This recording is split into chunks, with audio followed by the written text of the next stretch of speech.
Bueno, y ahora sí estamos terminando octubre, y el clima ha cambiado bastante.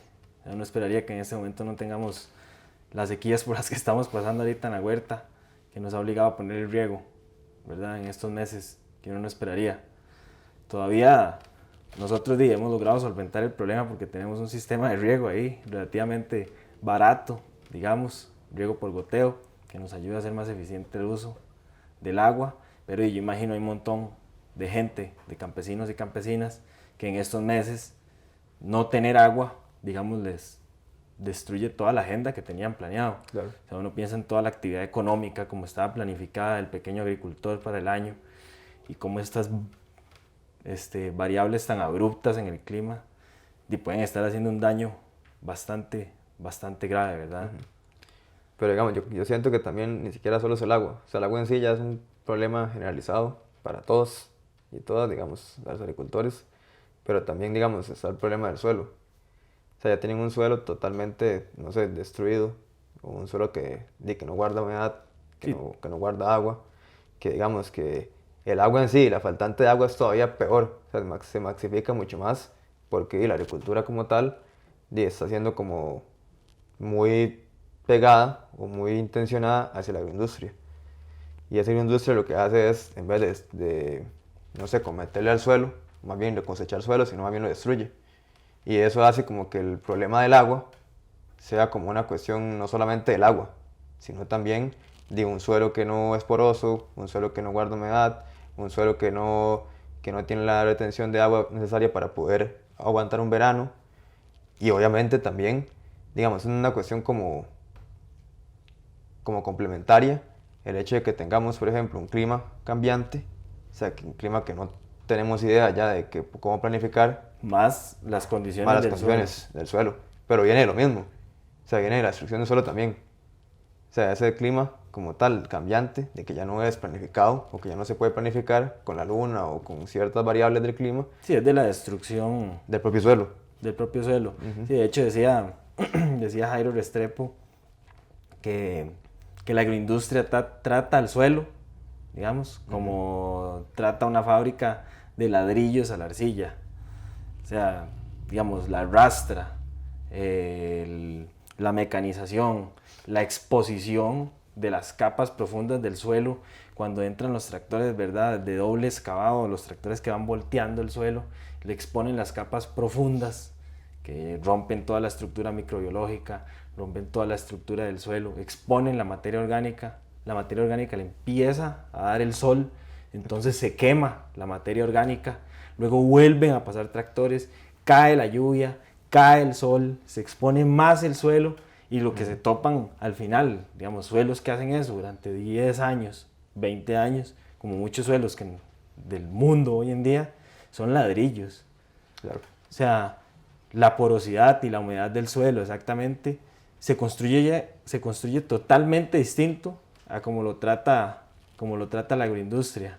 O sea, yo no sé, por ejemplo, y es interesante ver cómo nosotros, a pesar de las cosechas, digamos que hemos cultivado suelo de alguna manera, hemos alimentado suelo de alguna manera, uno ve que las plantas soportan días sin que caiga agua, sin que caiga lluvia, y cómo el suelo mejoró. O sea, cómo venía de un tratamiento, digamos, del modelo agroindustrial, se cambió completamente y está mejorando. Claro. Bastante.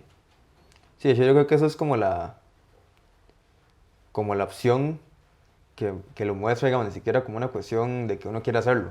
O sea, como que uno quiere hacer agricultura orgánica por querer hacerlo, sino que más bien hasta casi que es obligado por las mismas condiciones que ha generado tanto la agroindustria como la cuestión del clima, que usted lo obliga a cosechar suelo. Claro. Obviamente va a tener sus beneficios. Y ve a Cuba.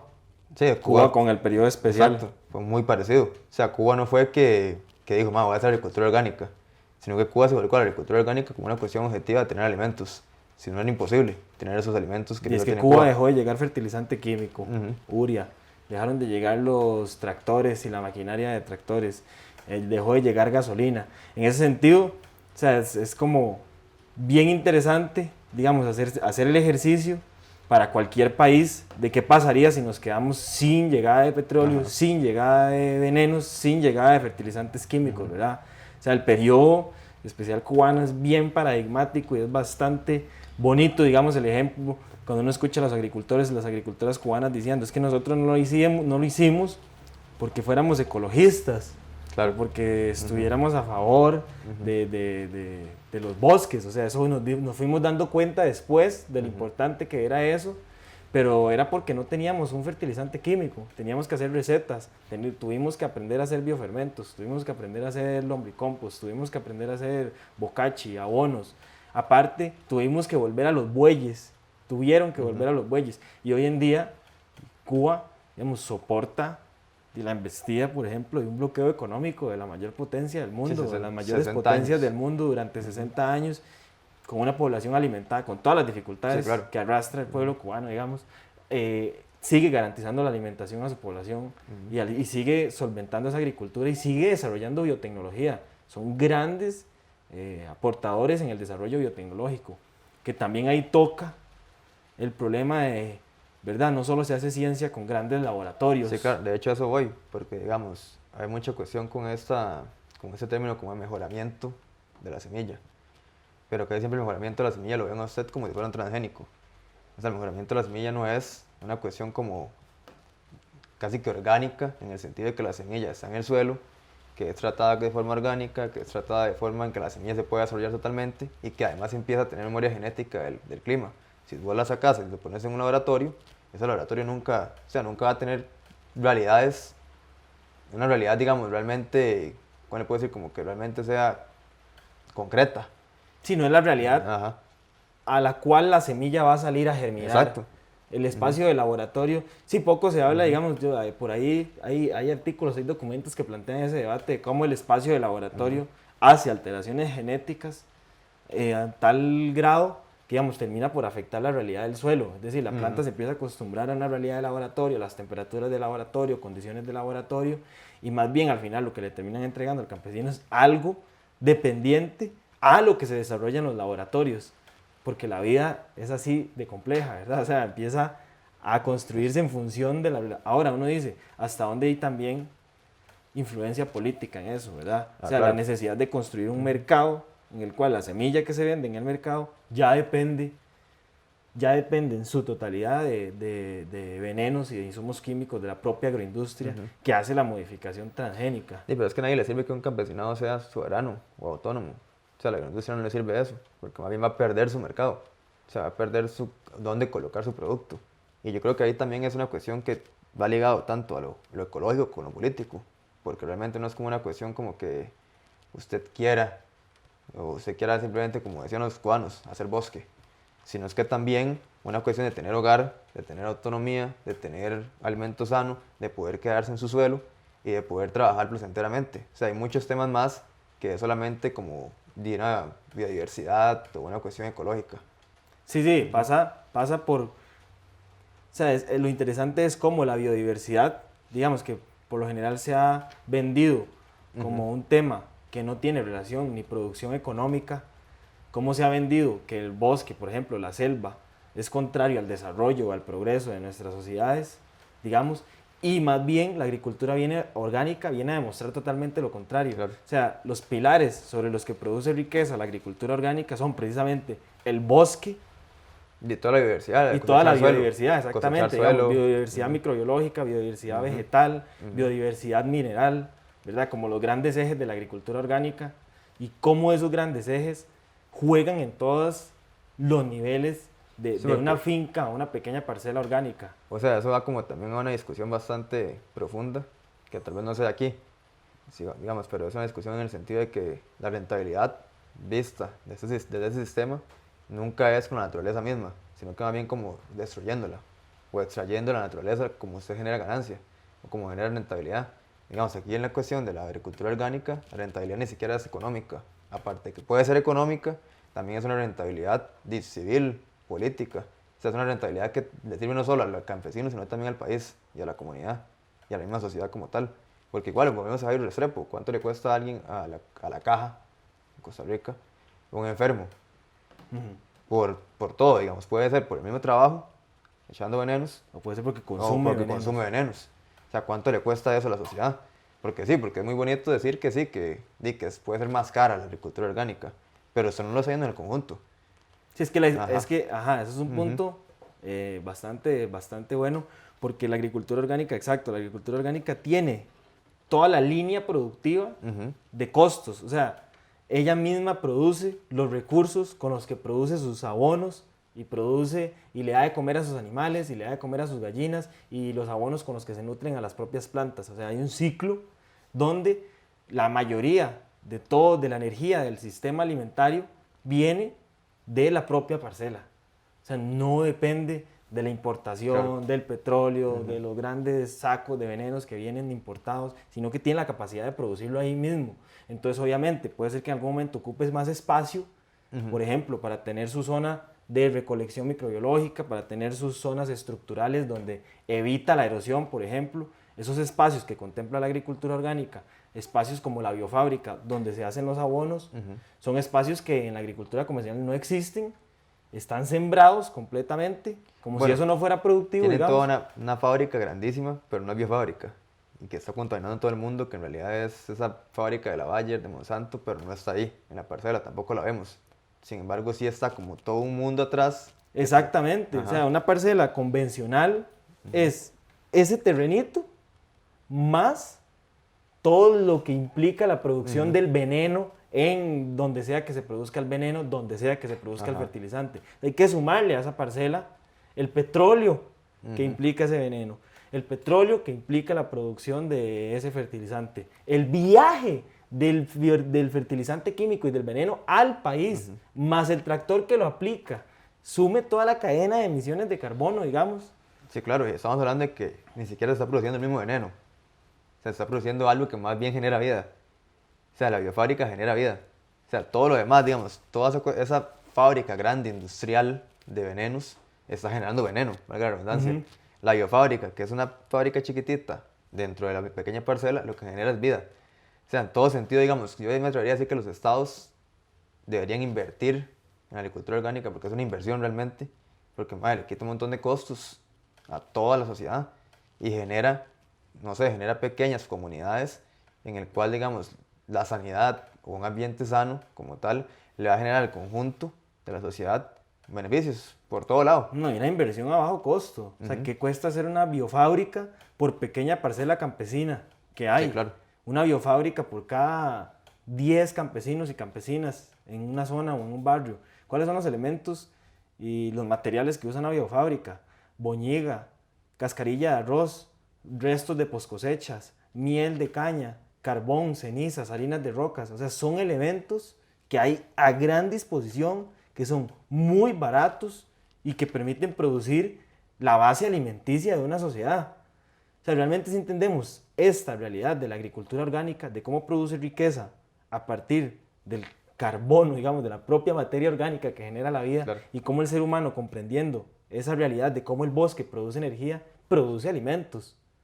Y como dice usted, digamos, esos alimentos terminan por tocar ya algo como la salud pública, por ejemplo. Ajá. O sea, ya la gente empieza a comer una dieta diversa, propia de una huerta diversa. Empieza a comer alimentos libres de venenos. Ujú. Empieza a comer, se llena de fincas orgánicas, las zonas donde se producen los alimentos, que son fincas que ya preservan bosque, que construyen corredores biológicos para preservar especies, por ejemplo. O sea, la finca orgánica toca muchos aristas que hoy en día la sociedad ve insuperables problemáticas. Sí, claro. La agricultura orgánica viene a ofrecerlas Ujú. con el trabajo campesino, digamos, con el saber campesino, con cosas muy elementales. No, y de hecho, se toca una cuestión bastante importante porque también es el trabajo. O sea, genera trabajo. Y genera Genera brete, trabajo. o sea, La agroindustria no genera trabajo, lo quita. O sea, ojalá el ser humano se quite de lado. sí, Meter meter un ya. robot ahí que Ujú. maneja los datos, las métricas, Que falta poco, y falta poco, falta muy poco. exactamente.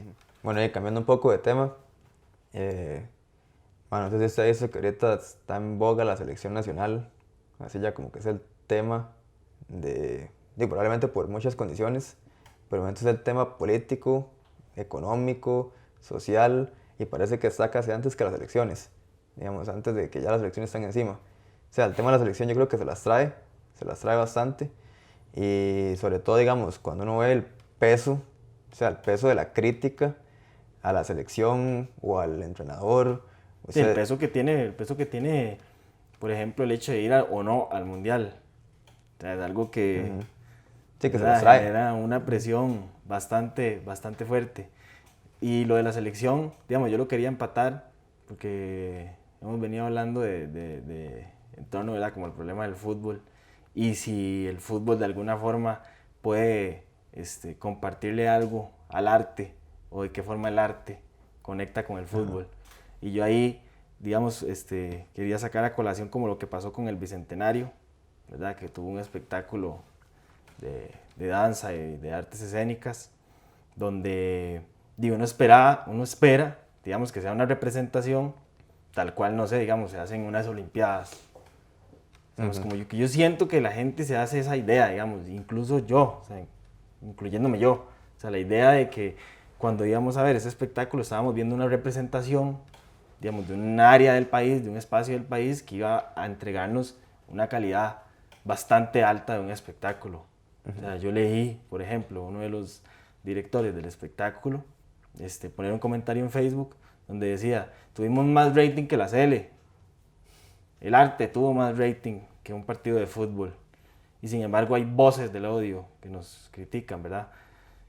Y yo decía, bueno, si se compara uno con la selección o con el fútbol, también debería igualar la crítica que uno hace al fútbol, Sí, igualarla claro. también al espectáculo. O sea, no puede uno compararse con el fútbol y decir, tuve más rating que el fútbol o divierto más que el fútbol, pero cuando me quieren meter la misma presión de crítica que le meten al fútbol, ahí ya es que me están odiando. O sea, yo no sé, digamos, un técnico de la selección nacional o de femenina o masculina, cualquiera de las dos, ¿verdad? Dice que las críticas que está haciendo la prensa o que hacen el resto de técnicos o el resto del gremio, digamos, o el resto de los espectadores es odio. O sea, es poco profesional. Digamos, en algún sentido yo lo veo poco profesional en el sentido de que uno diría, o sea, ¿por qué? ¿Cuál es el miedo de que uno lo presionen desde la crítica como se presiona al fútbol? No, y de hecho, digamos, en el momento que, digamos, el entrenador o la entrenadora, en este caso, diga que son voces de odio, más bien es peor. O sea, es como una espiral. No es que con eso se quita la crítica, sino que la crítica viene hasta más fuerte. Y pasa mucho en el fútbol. Como que cada vez como que hay una defensa, más bien la crítica es peor a lo que usted dijo. Y más, eso también trae como mucho a colación esos temas, como decir, como realmente, digamos, el fútbol tiene un algo popular. O sea, ya de por sí es popular el fútbol. ¿Por qué el arte no lo tiene? ¿Y por qué entonces sí? ¿Por qué el director compara el fútbol con el arte cuando ni siquiera tienen los dos mismos pesos en la sociedad? Y cuando ni siquiera, a mí me parece, y No, y más tal bien vez la es un pregunta, juicio, ¿por qué pelear contra el fútbol? Más bien incluso yo voy más atrás. ajá, ¿Por qué tiene que pelear contra el fútbol? ¿Por qué tiene que compararse contra el fútbol? pero es que si hay un ¿Verdad? juicio, o sea, hay un juicio contra el fútbol que me parece que viene mucho de la cuestión académica, de todo el ámbito académico, que es que el fútbol es machista. Sí, el fútbol es machista, es animal, Ajá, es menos educado que las manifestaciones artísticas. Este, pero yo ahí también, digamos, discrepo de algo. O sea, cuando se da la opción, como en este caso, de llevar, no sé, una obra de teatro, de artes escénicas, de danza, que a veces cuesta ponerla en televisión nacional, digamos, se hace y se lleva, uno esperaría que se haga con la mayor rigurosidad y el mayor respeto hacia el público. O sea, con todo lo que se puede hacer, con el mayor esfuerzo que se puede hacer y esperar también a su vez que venga una crítica fuerte. O sea, estoy intentando conectar con lo popular sí, como claro. conecta el fútbol. O sea, hasta hay un intento en eso. O sea, el mismo comentario lo dice, ¿verdad? O sea, como intentamos y divertir tanto como el fútbol, estar tan presente en la tele como el fútbol. Pero entonces, yo diría, o sea, tiene el arte entonces que empezar a aceptar un poco también esa crítica voraz Claro. que recibe el fútbol y también el fútbol, por otro lado, digamos, la crítica que le hace desde estos sectores intelectuales o de cierto sector académico, cierto sector feminista, son profundamente válidas también. O sea, no solo la crítica, digamos, hacia el arte y cómo el arte no ha respondido a lo popular, sino también, pucha, cómo el fútbol también se ha cargado a veces de cosas que hay que ver cómo se mejoran. Pero sin embargo, digamos, aquí no se quiere defender el fútbol, pero también hasta en el arte se da machismo, ¿verdad? Porque uno podría ver, digamos, ahorita me estoy leyendo un libro ahí, que no recuerdo muy bien el nombre, o me lo leí hace poco, que era la cuestión que mostraba imágenes de la mujer sexualizada. O sea, que la misma obra como tal ya tiene contenido machista. En obras artísticas. En obras artísticas. Y estoy hablando de la obra ya, del producto de la obra. Ya en sí ya, o sea, como que quiere ya vender algo a la sociedad. O sea, como lo que muestra la sociedad ya de por sí es machista. Con esto no defiendo el fútbol, en el sentido machista, sino en el sentido de que también la cuestión es de llamar inculto al fútbol porque es machista, o inculto al fútbol porque no es arte, que también lo pongo en tela de juicio, porque para mí el fútbol puede ser arte, o sea, es una puesta en escena también, pero digamos, eso es otro tema. Lo que digo yo es que toda la cuestión de llamar inculto al fútbol también esconde mucho de lo que está detrás del arte. O sea, se esconde de que el arte es machista, de que el arte no es culto, está pegado a principios que no son homófobos, etcétera, etcétera, etcétera. Sí, porque yo pensaría que, digamos, en la producción artística no estaríamos compitiendo contra el fútbol, ese es mi punto. O sea, no tiene por qué achacársele al fútbol los males del entretenimiento, digamos, si es que el arte pretende entretener. Porque, ¿verdad? Porque a veces yo siento como eso, como decir, es que el fútbol domina todo el espectáculo y todo se le da al fútbol y todo, pero uno dice, pucha, también hay que estar ahí. Sí, claro. O sea, hay que intentar responder como responde un jugador o una jugadora de la selección mayor, cómo responde, ¿verdad?, un jugador de las Olimpiadas, cómo responde frente a las críticas, frente a la prensa, frente al país. O sea, esa dinámica con lo popular, con lo... Más bien yo diría que yo le pediría al arte una ruptura con lo oculto, de alguna forma u otra, ¿verdad? Como de alejarse del oculto, aceptar que lo popular te va a tirar, digamos, tomates si está mal, pero también te va a ir a pagar la entrada y también va a ir a ver el espectáculo. Entonces el juego, ¿verdad? Como entre las dos cosas. O sea, como me arriesgo a que me tiren tomates, pero también estoy arriesgándome a darles un buen espectáculo y a que ustedes lo compartan. Porque si nos quedamos en esos espacios académicos donde el arte critica el fútbol y, es que es de fútbol, es que viene del fútbol, es que el fútbol se lleva todo, nos estamos alejando hasta cierto punto de toda una población que le encanta el fútbol, que está cercano a lo popular, que está muy cercano al carnaval, que está muy cercano a la celebración popular comunitaria, digamos.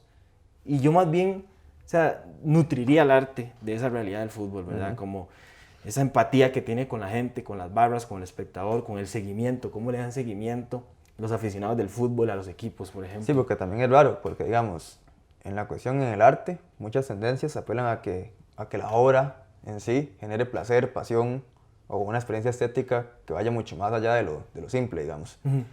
Pero en el momento que el fútbol tiene eso, o sea, que el fútbol genera pasión, ya es una cuestión animal. O sea, es como una cuestión como que ya lo tiran, como que esa pasión es animal, pero la pasión del arte es una pasión, volvemos a lo mismo, oculta. Sí, es una pasión sublime. Sublime. Y la pasión del fútbol es una pasión animal desvalorizada, sí, casi superficial. Casi que eso es paleolítico. O sea, usted está ahí y usted está en el paleolítico. Como que el ser humano está empezando apenas sí, a caminar. Usted siente cosas que no tienen racionalidad elevada, digamos. Sí, hay como una tendencia a eso que es bastante peligrosa. No, y lo digo porque yo también he sentido la experiencia, no solo en el arte, o sea, en la filosofía. Que uno también ha estado como metido en ese ámbito. O sea, usted vaya. Sí, desde la literatura también. Usted habla de fútbol en esos ámbitos y usted es un troglodita. Sí, o sea, usted es un gorila. Es un gorila. Y yo digo, pero ¿por qué? O sea, yo estoy disfrutando un partido de fútbol. O sea, independientemente, obviamente, que soy una crítica también a lo comercial, a todo el machismo. Sí, pero también es muy superficial, ¿verdad? Esa idea, porque, no sé, uno puede reivindicar, por ejemplo, teorías como la del Homo Ludens, ¿verdad? Sí, claro. La importancia que ha tenido el juego en la evolución de las sociedades humanas, en la evolución de la capacidad cognitiva. O sea, los mamíferos juegan ya. O sea, en el juego hay un desarrollo profundo y en las pasiones del juego hay un desarrollo profundo de lo biológico, de lo neurobiológico, ¿verdad? Hasta lo social.